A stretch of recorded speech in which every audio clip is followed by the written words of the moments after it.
Right now, a shortage of teachers is a major problem across our country, and that includes right here in the Bi-State. To keep teachers in their jobs, Missouri's fee for breaking contracts is getting expensive. Alex Fees is joining us live in South St. Louis County with more on this. Good morning, Alex.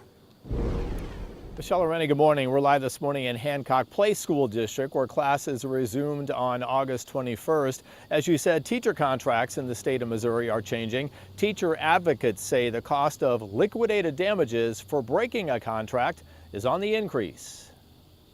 The first time in my 13 years that we've ever made that appeal.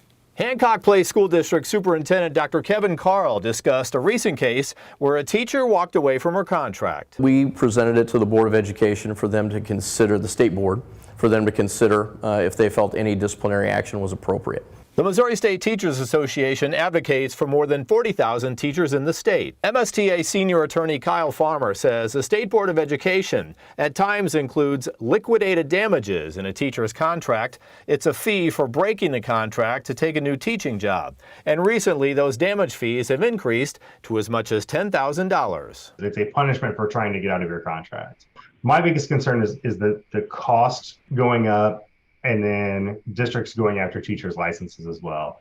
It's a concern because you're going after somebody's livelihood. Farmer believes fewer teachers being available is forcing education officials to increase the dollar amount for breaking a contract. Farmer says if a teacher is offered a contract in March and then signs it, they're locked in for the next school year. But then if they get an additional job offer, they have to break that contract signed in March for a position that doesn't start until August.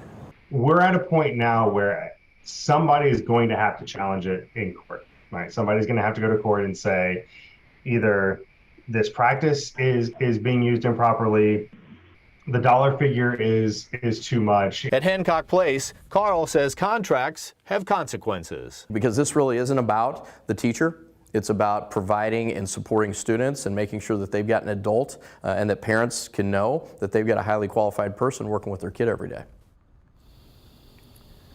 Now, the MSDA's Farmer says that he believes that school districts, in particular small school districts, are using those high dollar figures in the liquidation damages as a disincentive to try to keep teachers from walking away from their contracts. Now, coming up in our next half hour, how districts like Hancock Place are benefiting from bond issues. This time around, many of those bond issues were known as Prop R. Live this morning in South St. Louis County, Alex Fees, 5 on your side.